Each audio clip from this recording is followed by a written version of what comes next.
So we're joined today by Jon Blake, who is the Director of Cyber Investigations and Intelligence at Platinum 3P. Jon, you were a detective with New Scotland Yard for over 20 years, specialising in internet and cybercrime investigation, covert investigations and risk. And since retiring from the police force, you provided cyber and internet investigation training and consultancy in over 25 countries, representing organisations such as the United Nations and the Foreign and Commonwealth Office, along with various private sector firms. You're very welcome today. Can you tell me a little bit more about yourself and the work that that you do in your business, Platinum 3P? Thanks, Stephen. Thanks for having us. Yeah, I'm happy to. We set up Platinum 3P about 5 years ago when we realised there was a requirement to really look at the security culture in general. And what we were looking to do was, working with my colleague Carol, who comes from a psychology background, we were looking to merge the sort of technical factors and the human factors that influence security, behaviour and functionality. Very good, very good. And we're here to talk today about cybercrime, about the cybersecurity as well. Cybercrime, it's a huge issue. Organizations of all sizes face cybercrime. What, in your mind, are the current biggest threats facing companies today? Well, I think obviously, Stephen, there are the obvious major threats such as malware, which obviously includes ransomware. We've got things like denial of service against networks and websites. We've got the insider threat, which is a big issue for us from a consultancy perspective, and I'll talk about that more in a while. And also we've got error, you know, literally the sort of human error with misconfigured servers that are exploited by cyber criminals. I think one of the things that's often overlooked, though, is the amount of what we refer to as social engineering that goes on out there on the internet. And I think probably everybody that's listening to this will have at some point experienced an attempt for them to be socially engineered, whether it be a phone call purporting to be from a bank, or an email, or a web link, something you're just not uncomfortable about, but there's something in the back of your head there that says, oh, I should click on this because there's something of benefit to me. And I think if I was to say the biggest threat in general, I would say that it comes from the social engineering sort of factor. Yeah, I think particularly since the pandemic, we've all received, I don't know, I used to get three a week phone calls from people pretending to be revenue or pretending to be a bank or whatever. But if you're working for an organization, what makes an organization particularly vulnerable today? I think that the one thing, if I was to sort of try and nail this, it's lack of awareness and training of staff.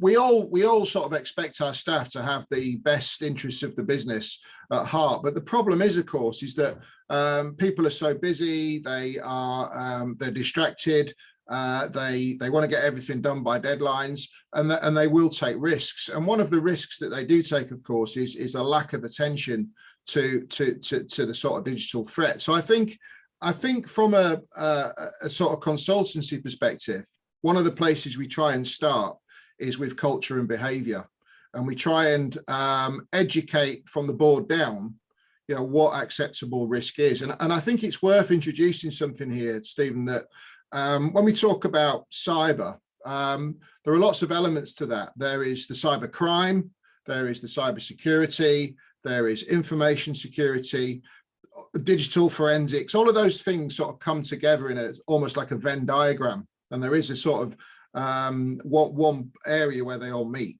and that is generally around the sort of human interaction. Yeah, it's people really are the most vulnerable point, aren't they? But if you were sitting on a board and you're aware of cybersecurity, but you're not cyber savvy, you might feel cyber savvy, what questions should you be asking your chief of IT, your chief information security officer, or the executive team? I think the first thing is it's got to be an honest two-way conversation. And one of the phrases that we use is that my attitude affects your behavior, and your attitude affects my behavior, and your behavior affects my attitude, and all of that stuff that's going on there. It's got to be an honest conversation. This stuff costs money. It's not something that boards like to hear. It's easy to take on a cyber accreditation and feel that you can sleep safely at night. But actually the conversations that you need to be having are, what's happening now? What are the risks? What are the current threats to my organization? And what can I do to mitigate those? And what I need, if I was sitting on a board, what I'd want is an honest answer. And that might not be a comfortable answer, but it needs to be honest. So I think honesty is the number one thing. Yeah, there's no shirking from this. We've witnessed ransomware in recent years as one of the most common types of cyber attacks. Yeah. Big high-profile cases, here in Ireland with the HSC, in America with the pipeline, Colonial Pipeline. If you fall victim to a ransomware attack, and a lot of medium enterprises do, if you fall victim to a ransomware attack, what should you do? Well, the first thing I'd say about that is the presumption of any board should be that we are going to be the victim of a ransomware attack. That's the given. Not this thing around, well, it's not going to happen to us. There's a likelihood that something will happen at some point. I think there is a whole process around preparing for a ransomware attack. Lots of people will say to you, you need to call in an outside agency to come and help you mitigate this, call the police, whatever. But actually, there's a lot of stuff you can do yourself. The main part of it is preparation. It's about understanding what people's roles are, both in the technological field and outside. It's understanding the responsibilities, having reporting mechanisms so that people can report things that they're uncomfortable about. Because the one thing that we know about ransomware is it doesn't necessarily present itself immediately. So you need a detection function. You need some way of detecting that you may be the victim. This could be down to system problems. It could be down to not being able to access portions of your network or your data. And then from there, you need to hatch some sort of incident response. Now, once you've done that, you need to analyze, what the impact is. How can we mitigate this? Can we restore from backups? Do we need to call in some technical assistance? And then, of course, the next step is back to what we call production or business as usual. But I think the main thing for boards to an industry to be thinking about here is preparation and planning. You need a trigger plan on the shelf that you can pull off and put into place. And it doesn't really matter whether you are a small sort of two-man sort of company or you are a big international corporate. The effect is going to be the same. You will not be able to conduct your business. And the other thing, of course, with ransomware is that you are potentially dealing with a serious data breach. Because, of course, the thing is, if you don't pay the ransom, then the threat will always be, then we're going to publish your data. We're going to leak it out on the dark web, and that's a big reputational issue. So I think for starters, it's about planning, it's about preparation and understanding roles. Yeah, you need to understand that this is likely going to happen to you. Absolutely right. Yeah, you can't plan if you don't expect the thing to happen. You're not going to plan for it. You're not going to invest in it. Unfortunately, it's the nature of the business, particularly now with online working, home working. This is where the threat is. It's right there on the front line on the cyber side. And what's your attitude towards paying the ransom? Well, I mean, some companies have paid. We know that. Some pay overtly, some pay covertly. I personally don't think it's a good idea, because what that's going to do is it's just going to encourage the threat. But do you know what? I can't call out people that have paid. They've obviously thought about it hard and long, and they've paid the money and they've recovered their business. Yeah. I think one thing, just as an aside, that we need to think about here when we suffer with a ransomware attack, we need to establish, is it a genuine threat? Because actually what we've seen is a rise in sort of almost like scam ransomware, where you get a notice, you get a splash screen on your website that says you've been encrypted, pay us the money. But actually, when you look further down the line there, that this is a scam. It's almost like it's some hackers that have managed to deface your website or infiltrate your network, and they either haven't got the capability and the knowledge or the intention to go that far. So there is a little bit there of, you know, in the detection phase around what is it that we're actually dealing with here? Is it a straightforward hack, or is it a full-blown ransomware attack? Yeah, there's a lot to investigate when something like this happens. Yeah, absolutely. We're seeing this growing demand for cybersecurity experts, particularly at a board level. I think Gartner came out and said, you know, over the next 10 years, 40% of boards are going to have a cybersecurity committee, almost like an audit committee.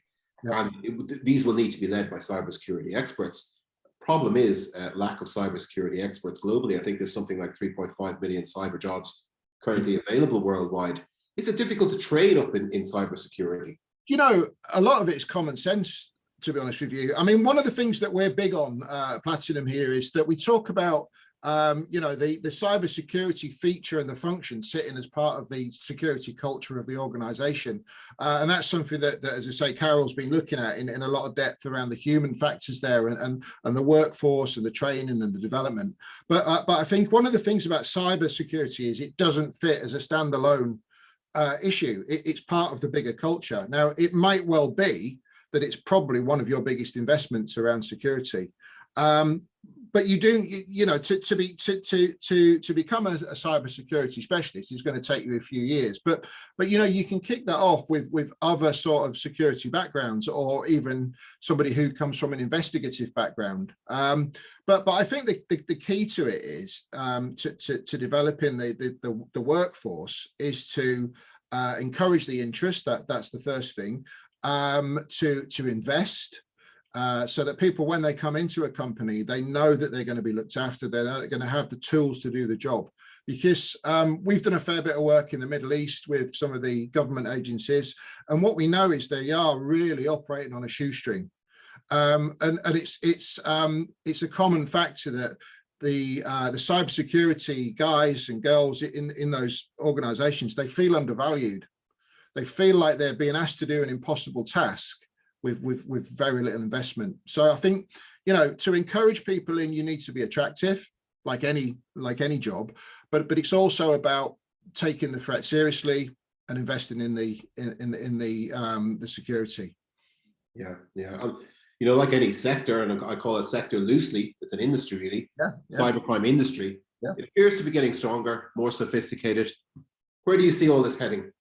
Look, I think you know, that's a really difficult one to answer. But what we do know is that the criminals are moving away from conventional crime, the organised crime groups, and they're moving into cyber for a number of reasons. Number one, it's easy money. Number two, the chances of detection are low, or at least the perception is. You can cross international boundaries. You can actually make some serious money from this type of crime. But I think ultimately, you know, what people are learning to do is they're learning to operate more securely. They are learning to identify the threat slowly but surely. It's not all bad news. I think that we certainly are seeing much more from universities investing in cybersecurity. We're just involved in a new master's degree in the UK around literally cybercrime investigation, one of the first. I know that at UCL Dublin, at University College Dublin, they're a big advocate of cybersecurity education, one of the world leaders. So I don't think it's all bad news, but I think we do need to pick up the pace from board level, and we need to think about security culture as a whole, and also focus on the cyber issues. Absolutely. I mean, you know, like we've seen rogue nations, you know, even using just the giant social media platforms to undermine democracies, Western democracies. You know, what else are they capable of? Well, I mean, this is always the big question, isn't it? I mean, we're hearing now the whistleblowers coming out. I'm always a little bit skeptical around the whistleblowing side of things because, you know, generally there's an agenda there. We might not be comfortable with that, but you know, it certainly looks like it's fairly bad news for Facebook, particularly around the recent releases.